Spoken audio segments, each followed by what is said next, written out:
thought leaders, a closer look for the curious. Good morning, everybody. My name is Valerie McTaggart, and I'm an lecturer in the Institute of Technology, Sligo, soon to be university. This morning, we're going to speak about the transition from in-class learning to digital learning throughout the pandemic. There's been much discussion in the popular press in the last week about how some universities or colleges made the transition quite smoothly and while others had to encounter some challenges.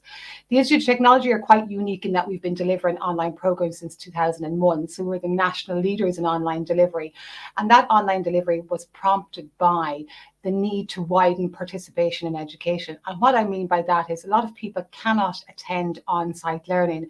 So what the Institute looked at way back then was how we could offer students an alternative experience. So we launched our first online program in 2001. And since then, we've had over 30,000 graduates graduate from online programs alone. We also have a very unique experience in relation to, we have almost 7,000 students partaking in online courses each year. So when the pandemic happened, the transition to online was very smooth for IT Sligo. Some academic staff who maybe not have been as familiar were supported by their colleagues. So for us, the challenge was fairly seamless. However, a key with online learning, like any aspect of society, is this notion of continuous improvement and reflecting on the practices that we carry out every day to make it better for our customers, or in our case, our students. So this morning I'm going to speak to Áine Doherty. She's a lecturer here in the Institute of Technology, Sligo, and she has a wealth of experience in online delivery, and she's going to speak to you a little bit about what she has been doing to ensure her student experience is of an excellent standard. Good morning, Áine. Hi, Valerie. How are you? I'm very well, thank you. Áine, I just want you to just speak a little bit about your background and let the listeners know what your experience is with online delivery. Yeah, of course. So I've been teaching in higher education for about 9 years now, and 7 of those are in IT Sligo. I teach both undergraduate and postgraduate modules and courses in the area of marketing and sales and digital marketing. So I've been teaching online since 2015. So I suppose the pandemic, when the transition to online learning for the predominantly, I suppose, traditional type modules came in, it wasn't such a shock to my system, thankfully. So yeah, lots of experience in teaching online. And very early on, I started undertaking in some research about the challenges that lecturers faced in moving online. And that inspired myself with another colleague to set up what we call an online meetup. So it's like an informal gathering of academics where we talk about the different methodologies that you can use to teach online, and we introduce our colleagues to new technologies and styles of delivery and things like that. So online teaching has been something I've been passionate about for a really, really long time. And do you think those peer-to-peer sessions were very useful for your academic colleagues to help them transition, particularly at the pandemic when it was so rapid? Absolutely, yeah. And the key to those sessions for us has been that they are informal, so the academics who want to learn can come forward and they can reach out to us and talk to us about our experience. And I think that it's wonderful that HEIs are providing lots of training for our colleagues in teaching online. But what we have found is that peer-to-peer engagement has really transformed our colleagues' experiences of teaching online. Simple things like just going upstairs into the booth with them for their first online lecture, so that they have that security, that comfort blanket, for delivering online, or introducing them to somebody who teaches in the same discipline as them, and to talk to them about the different maybe tools or hardware that they can use. For example, if you're teaching maths, how are you going to visualize yourself working through equations live and things like that. So the meetups that myself and my colleague Killian Omoroku run were brilliant. And they themselves transitioned online, obviously, when we all started working from home, and they continued right throughout the pandemic. And obviously attendance at those increased substantially throughout COVID. Yeah, I had the pleasure of attending a number of those workshops, and they were very useful. And I had been doing online delivery, so I can attest to them. As your experience of a lecturer who is delivered online and face to face, what do you think are the fundamental differences between the two as an academic lecturer to deliver in those two forums? I mean, I suppose you probably have to work a little bit harder for the interaction and the engagement with your students. From my perspective, it's very difficult to see how engaged the students are with the content on the other side of the camera. That was one of the main challenges for me, and encouraging students to turn their cameras on. And there's lots of ways that we can do that. But for me, it was about ensuring that the learners are learning and that they are engaging with the content. That was the biggest challenge for me. But, there are lots of different approaches that you can use to encourage that.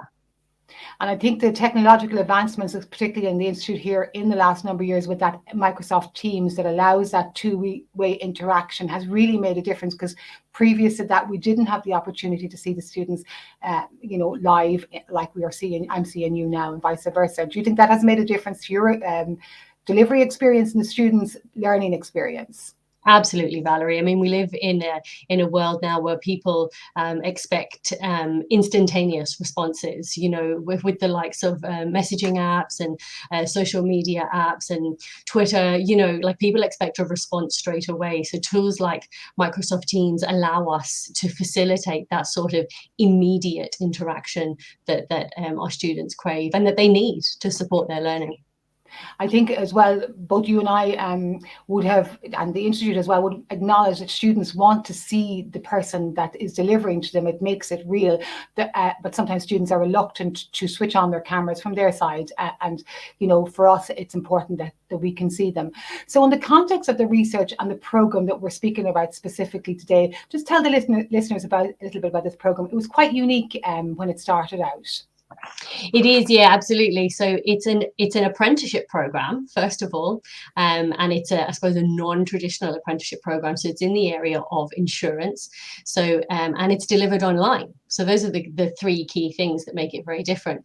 So the students that enroll in the BA, so it's an honours degree in insurance practice, will gain an honours degree as well as all of their sort of insurance practice qualifications along the way. 3 years. They work full-time, 4 days a week, and then they log in 1 day a week for their lectures. Now, it's all year round. It's 12 months of the year. Because they're working, they don't get, say, the summer break that maybe our traditional CAO students might get. But it's 3 years of their lives, and they come out with an honours degree, and the career opportunities that are available to them are second to none. And we've had a number of graduates now come through the programme, and they all speak so positively about what it has done for them and for their career. It's a really, really wonderful opportunity, and we have all kinds of students on board. We have people coming back to education who want to retrain and specialize in something new, and we also have the school leavers who maybe don't feel like the college on-campus experience is for them. Yeah, and from somebody who worked in financial services as well, the program also has the inbuilt regulatory exams. So these students are coming out with a 3 years honours degree and the regulatory exams done. So they're incredibly attractive to industry partners. Absolutely. And it's no mean feat. It is hard. It's going to be hard work for 3 years. But like I said, all of the graduates speak so highly about the program. And I suppose, listen, any degree of learning and undertaking any type of education is going to be challenging. That's what learning is all about. It's about challenging the mind. But it's 3 tough years. But the doors that have opened at the end of that program for those students are fantastic. Yeah, I always say to my students, I had you when I was recruiting way back when in the financial service sector. I would have just, embraced you as a potential recruit. So in the context of what you have been doing to improve your own experience, and obviously the student experience, which is at the forefront of everything we do here in the Institute of Technology, can you explain to listeners what research you've done in the context of this program and the reflections that you have learned? Yeah, absolutely. So very early on in the program, when we were designing the modules, we knew that what was key to apprenticeship learning is reflective thinking. Okay, that we need to encourage our students to be critically thinking about what they're learning, making sure that they're applying what they're learning in the classroom to what they're learning or what they're doing at work. So one of the tools that helps to facilitate that is an e-portfolio. Okay, so e-portfolios are a way for students to collect evidence of their learning, and it allows them to reflect on what they have engaged with over a period of time. And traditionally, well, sorry, more recently, an e-portfolio would include lots of excerpts and, screenshots of different aspects of work and things like that. But we were using the e-portfolios in this module that I was teaching, and because we were teaching in the insurance industry, we couldn't, because of GDPR regulations, we couldn't ask for them to include screenshots of, how they were applying what they had learned in class at work. So what we decided to do was almost like a journal or a diary entry. So we asked the students every week initially, and then that was reduced down to every 2 weeks, to write a reflective account of what they had learned in class and how they had applied that to what they were doing in their job, in their day-to-day job. So the module was a first-year module, and it was in sales and customer service. So a lot of our students, particularly in the first year in their roles, they were in customer-facing jobs. So the timing of the module was pretty good, but it wasn't the case for everybody. So we asked the students to reflect on what was being delivered in class. And to do so, we provided them with a tool embedded into our virtual learning environment, which is Moodle, and just sort of asked them to write around 300 words, gave them some prompts as well. You might want to write about this, or how did this encourage you to do, so there was lots of prompts to help them be reflective. From my perspective, then I would log on and I would read each of the accounts, and then I would provide a reply. Now that was the biggest learning curve for me along the way. I very quickly realized that I didn't quite have time to respond to 76 diaries every week. So the research focuses on the use of these e-portfolios, or online diaries as I call them, in this first year module over a 4-year period. So it looks at it from my perspective. So from a pedagogical perspective, what did I learn about the use of online diaries? Did they help me as an educator? And then we also looked at it from the student perspective. So we had 164 students, I think it was, over the 4 years, take part in a survey at the end of the module. And they told us what they found, or how they found the use of the diaries. So this paper brings together both aspects. So it's quite 360 degrees. And the purpose of the research was to find out if the e-portfolios could, I suppose, positively influence teaching, learning, and assessment. So that's a summary.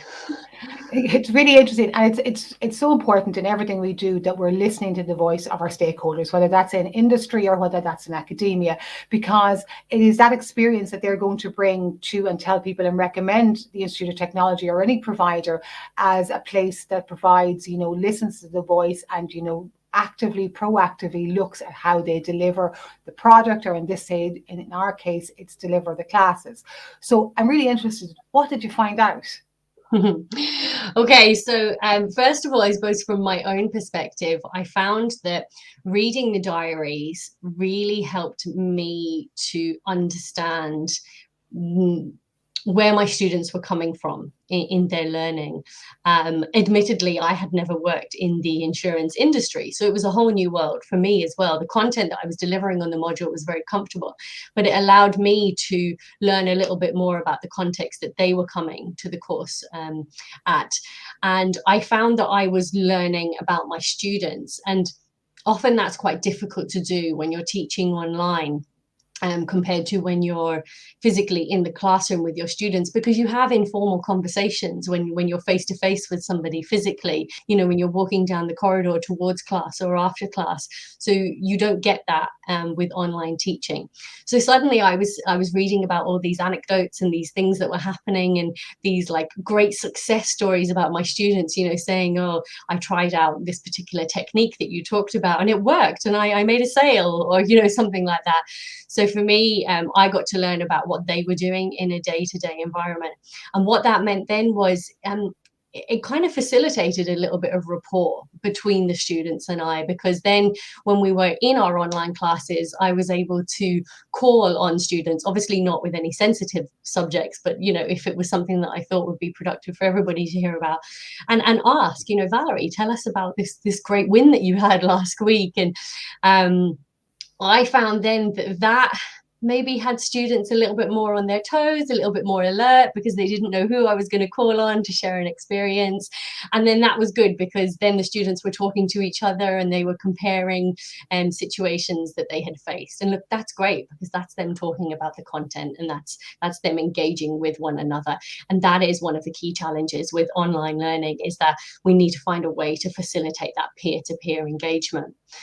So the other thing that came out of it was that I could identify how my students were progressing, okay? Because, you know, not everybody was able to submit the diary submissions on time, or some people weren't really being reflective. Maybe they were just describing exactly what I had maybe delivered in a class.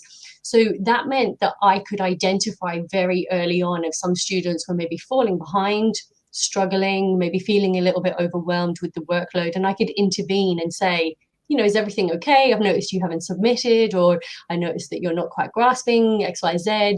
And, you know, this is just my suspicion, but I believe that may have encouraged or improved retention in the long term as well.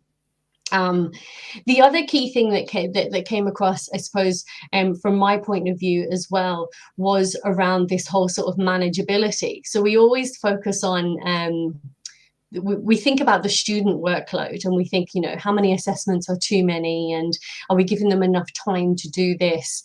And then suddenly I was faced with 76 journal entries that I had to reply to every week, and it was me. I was overwhelmed with the assessment rather than them. But what I ended up doing was talking to the students about it, and it turned out that they were also finding it hard to reflect every week as well, on top of their full-time jobs. So when we reduced that down to every second week, it made a world of a difference for me and for the students. So every 2 weeks they had to reflect on what had been learned in the previous 2 weeks in class, and it also made it more manageable for me as well to respond to all of those. Yeah, so that was I suppose the learning on my part. Coming at it from the students' perspective, then what we found was that, so we came up with this model, and I have to give credit to my co-author on this paper, Dr. Chris McLaughlin. So Dr. Chris McLaughlin did teach on this program as well. So, he is a data analyst, a statistics lecturer. So he came on board to help me analyze the data. And Chris and I, upon evaluating the data, came up with what we called the student enhancement module. So we asked the students what they thought about the online diaries, and we asked them a number of different questions about, you know, had they helped them to be more reflective? Did they help them with their learning on the module? Did they help them with their overall learning? Did completing the diaries every week help them with completing their final written assessment at the end of the module? So we bunched all these together, and we called them student enhancement. And what we were able to see when we statistically tested the data was that if a thought that the module was going to help them in more ways than just pass, you know, the assessment within the module. So let me say that another way. We use this phrase called transferability. And what we found was that if the students believed that the assessment was going to be transferable, so it would help them in more ways than just this module, then they were more likely to be satisfied with the overall module, okay? And student satisfaction is really important. it's a huge amount of work and effort for a student to come into education. So we want to make sure that they are satisfied with their experience. So this model has allowed us to test whether the reflective online diaries could contribute towards that student satisfaction. And we found out that it did. Interestingly, what didn't contribute towards student satisfaction was the value of the assessment. So the weighting, the percentage weighting that we gave to them, we asked them about, should we increase it? Should we decrease it? Do you want more marks for this? It didn't matter. It didn't matter whether they were satisfied or not. So what we found out was that the online diaries, not only did they help the students learn, they were also a valuable assessment method in that they gave them these other transferable skills around reflective thinking, and reflective thinking is transferable, of course, and it helped from a teaching perspective as well. So that's kind of what we found out. It's very difficult to condense it. Yeah, I suppose for those of us in academia, this engagement is really, really crucial, because in an online platform, as you say, you can't see whether students are actually, even sometimes as the camera's off, are sitting at the desk. So like that yourselves, we're in the Institute, we're adopting lots of different approaches to engage student engagement and that reflection piece. And I love the way you mentioned there that you could hear the anecdotes that were happening in the office and then connect you. It's that connection to their lives and their real life setting. I suppose that's a little bit more challenging, and I reflect back on our full-time students who transitioned to online during the pandemic. What did you find that worked, considering your wealth of knowledge in online delivery and in on-site delivery as well, Áine? So you're talking about now during COVID, what worked? Yes. Yeah. Yes. So for me, in terms of my pedagogical approach, I sort of follow this methodology called covenantal teaching, or covenantal education. And for me, that's all about building a rapport with my students, making sure that we trust one another, being empathetic towards their needs and understanding the situation that they find themselves in. I still very distinctly remember the morning that Leo Varadkar made the announcement, and I was in a classroom with a group of students, and we watched the announcement, and I said, right, let's get ready. This is what's going to happen tomorrow morning when you're all at home and you're logging in. And I very much let my students know, all of the different groups, that we're in this together. So for me, I felt like my role as an educator changed slightly for those first couple of months. You really had to make sure that your students understood that we were all in this challenging situation. I had to show my vulnerability as well, and I had to make sure that I was approachable. Because what I didn't want my students to drop out or to fall away because of what was happening. So I just tried to make sure that I was there for them and just to be as human as possible. And that's probably really my approach to teaching, whether it's online or in the classroom, Valerie. My whole approach with teaching is just about helping to prepare our students for industry, helping them to elevate their career opportunities. I think that we need to be approachable and human in order to build that rapport. And I think that's maybe why you won that award last year, or were nominated for that award last year. Just mention it briefly, don't be shy. Yeah, briefly. So I did receive a Teaching Hero Award last year. So it's a student nominated award. And yeah, it was very overwhelming. I was very, very grateful. There are lots of amazing educators out there, and I felt very honoured to have been nominated and to have received that award, given, I suppose, the year that was in it as well.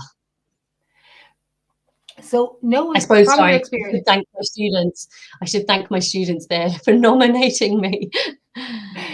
So considering your experience and the experience of the Institute, and it's going to be my final question for today, Áine, What do you think advice we can give other providers who potentially have struggled during the pandemic, but potentially want to continue with this online delivery, or certainly some sort of a hybrid model? What do you think advice as the national leaders in online delivery, which IT Sligo are, what advice would you give? And you have supported a lot of colleagues throughout the pandemic yourself and a number of the academic staff. So what advice would you give colleagues to make that experience more better for students? You know, from a lecturer point of view, I think that engaging in critical reflective practice periodically is what's very important. So that means giving lecturers and educators the opportunity to just pause and reflect on their own, I suppose, approach to teaching, learning and assessment, to examine what practices they are using at the moment, what's working, maybe what some other opportunities are, just to reflect on one's actions.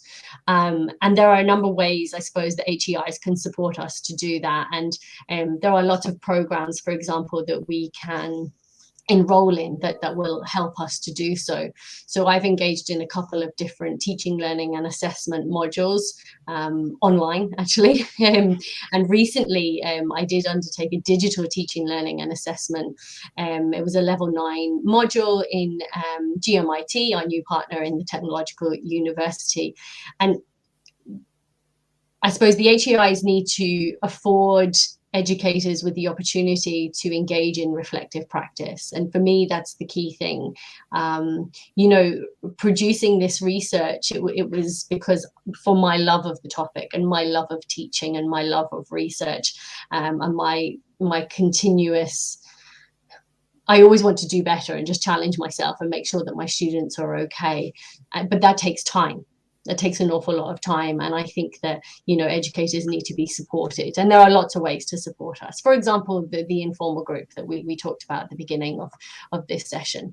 So yeah, it's just making sure that the support is available for educators so that they have the opportunity to engage in reflective practice and that they can try out new teaching methodologies, not just different assessment techniques, but just to be comfortable with trying out new things. Yeah, and I think that's a really important thing to do, because it is, and it doesn't have to be a grand gesture, as you say. It can be just something that peer-to-peer learning, and I've learned a lot from my colleagues in the Institute about this online delivery. Mm-hmm. Thank you so much, Áine, for joining us today. Really invaluable insight. I've learned a lot, and we hope to speak to you again soon. Okay, thanks a million. Thought Leaders, a closer look for the curious.